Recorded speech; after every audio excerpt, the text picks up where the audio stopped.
Competition exam की तैयारी करने वाले सभी विद्यार्थियों को जय जोहार, जय प्रकृति, जय कुदरत।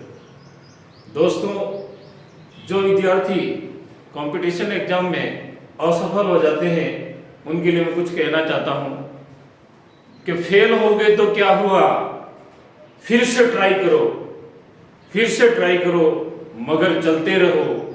पहाड़ों से निकली हुई नदी को देखो, उसने आज तक रास्ते में किसी से ये नहीं पूछा कि समंदर कितना दूर है, लेकिन दोस्तों वह समंदर में जाकर आखिर में मिल ही जाती है। तो उसी तरह से आपको भी प्रयास करते रहना है और आगे निरंतर बढ़ते रहना है, हताश नहीं होना है। आगे हम देखेंगे कि आज हम मेरे द्वारा जो क्या टॉपिक लाया गया है उस टॉपिक को हम देखेंगे। आज टॉपिक है हमारा, टॉपिक का नाम है राणा लाखा। देखिए दोस्तों, राणा लाखा के बारे में एग्जाम में किस प्रकार से प्रश्न आ सकते हैं और साथ ही साथ राणा लाखा के इतिहास के बारे में हम पूरी जानकारी पढ़ने की कोशिश करेंगे। तो शुरू करते हैं हम कि राणा लाखा के समय एक घटना घटित होती है और वो घटना क्या है कि नकली तारागढ़ दुर्ग वाली घटना घटित होती है। कौन सी? नकली तारागढ़ दुर्ग वाली एक घटना घटित होती है। और ये नकली तारागढ़ कौन सा? ये तारागढ़ वो बूंदी वाला तारागढ़ दुर्ग, बूंदी वाला तारागढ़ दुर्ग। दोस्तों क्या होता है कि राणा लाखा बूंदी के तारागढ़ दुर्ग को प्राप्त करना चाहते हैं, लेकिन उस दुर्ग को जीत नहीं पाते हैं। तो फिर चित्तौड़ में ही एक नकली दुर्ग बनाया जाता है मिट्टी का, और उस मिट्टी के दुर्ग को जैसे युद्ध लड़ा जाता है इसी तरह से सारी तैयारी करके उस मिट्टी के दुर्ग को वहां से गिराया जाता है।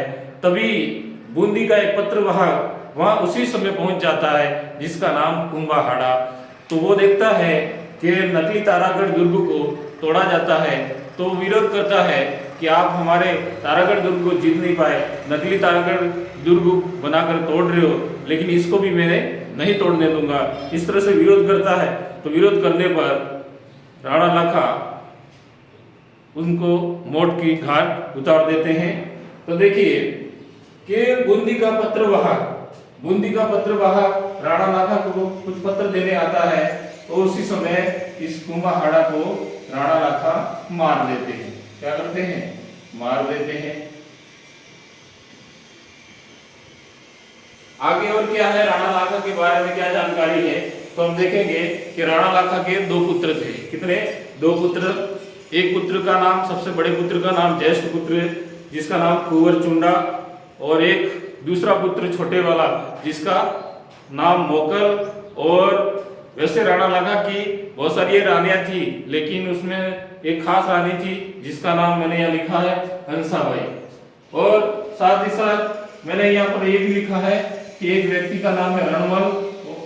और यहाँ पर मैंने मारवाड़ के राठौर वंश में चूड़ा राठौर नाम लिखा है, कान्हा लिखा है, रणमल लिखा है, हंसाबाई लिखा है। ये इन सारे व्यक्तियों के बारे में हम चर्चा करेंगे। तो देखते हैं कि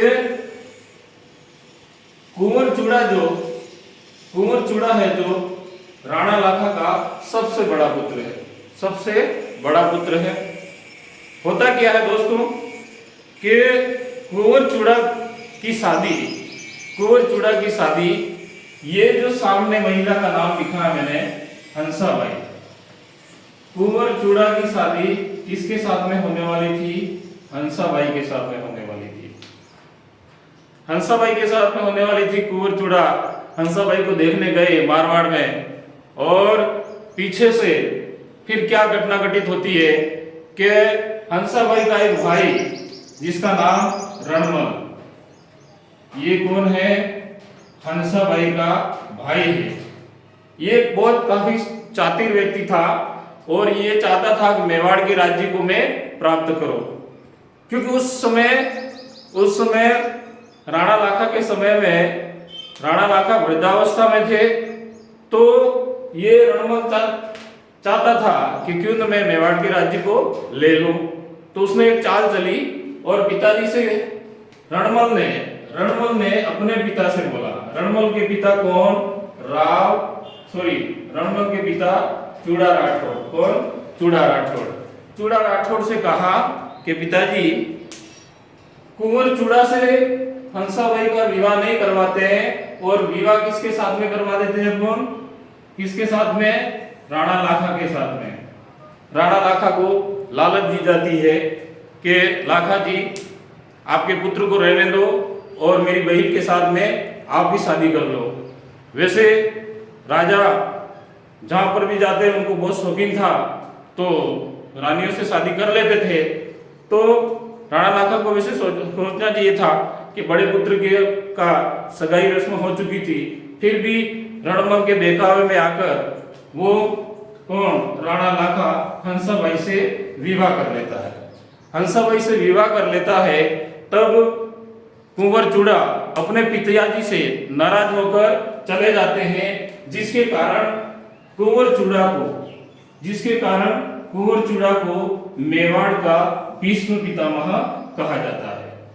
अब देखेंगे इसको भीष्म पितामह क्यों कहा गया, कि जिस तरह से महाभारत में भीष्म पिता ने आजीवन कभी शादी नहीं करी, वैसे ही कुंवर चूड़ा ने आजीवन शादी नहीं करी। क्यों नहीं करी? कि जिसके साथ में हंसाबाई के साथ में उसकी सगाई हुई थी, और हंसाबाई के साथ में विवाह किसने कर लिया? पिताजी ने। इसीलिए उन्होंने प्रण कर लिया कि आज के बाद में कभी शादी नहीं करूंगा। उसके बाद में रणमल की चाल क्या थी? तो ये देखिए, रणमल की बहुत खतरनाक चाल थी कि रणमल हंसाबाई का विवाह लाखा से इसलिए करवाना चाहता था कि वो उस राज्य को छीने, और उसके साथ में एक शर्त भी रखी रणमल ने कि हंसाबाई से जो पुत्र उत्पन्न होगा वही आगामी मेवाड़ का उत्तराधिकारी होगा। तो राणा लाखा ने इस शर्त को मान लिया, तो कह दिया कि हंसाबाई से उत्पन्न पुत्र ही मेवाड़ का आगामी उत्तराधिकारी बनेगा। और उस तरह से हंसाबाई का पुत्र कौन? हंसाबाई का पुत्र कौन? मोकर, इसको उत्तराधिकारी घोषित किया जाता है। अब मैंने यहां एक लाइन लिखी है कि पिछोला झील का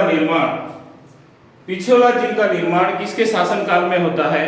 तो पिछोला झील का निर्माण राणा लाखा के शासनकाल में होता है। किसके शासनकाल में? राणा लाखा के शासन काल में होता है।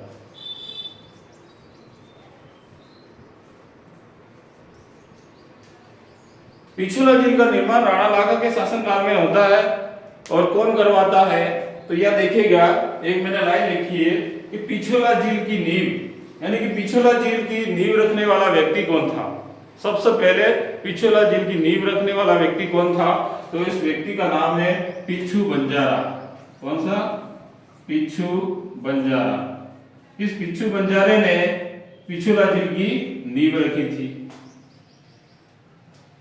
एक लाइन लिखी है मैंने, लाखा के शासन काल में जस्ते व चांदी की खान निकली थी। क्या निकली थी? जस्ते व चांदी की खान निकली थी। तो हम मान सकते हैं कि रणमल की चाल ये हो सकती है कि मेवाड़ उस समय आर्थिक दृष्टि से मजबूत माना जाता था, क्योंकि राणा लाखा के शासन काल में एक खान निकली हुई थी। कौन सी? जस्ते व चांदी की। तो मेवाड़ समृद्ध राज्य बनने जा रहा था, और इसीलिए रणमल की शायद नीति ये हो सकती है कि उस क्षेत्र को मैं अपने अधिकार में कर लूं, और फिर आगे मैं यहाँ पर राज करूं। तो यहाँ मैंने लिखा है राणा लाखा के शासनकाल में जस्ते व चांदी की खान निकली। वो खान कहाँ निकली? किस जगह पर है? तो वह खान है, उस खान का नाम है जावर। क्या नाम है? जावर। और इसका एक दूसरा नाम भी आता है, वो एक बार एग्जाम में पूछा है। जावर का दूसरा नाम, पुराना नाम है योगिनी पट्टनम। क्या नाम है? योगिनी पट्टनम।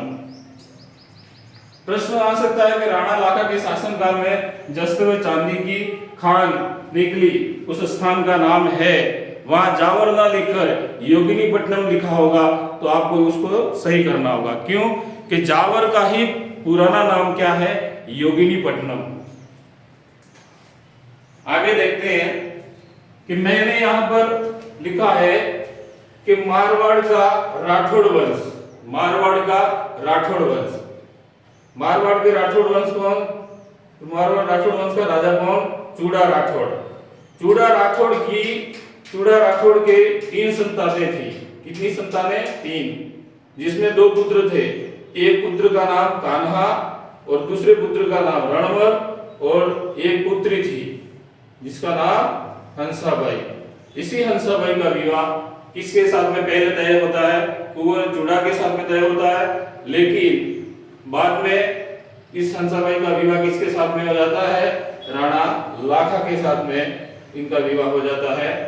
इस तरह से राणा लाखा के बारे में जो मेरे पास में जितनी जानकारी थी एनसीईआरटी बुक और आरपीएससी की बुकों के माध्यम से जितना मेरे को मैटर कलेक्ट करना था वो मैंने आपके सामने पेश कर दिया है। तो दोस्तों बेहतरीन रूप से इस वीडियो को देखें और पढ़ें, यही मैं आशा करता हूँ। जय जोहार, जय प्रकृति।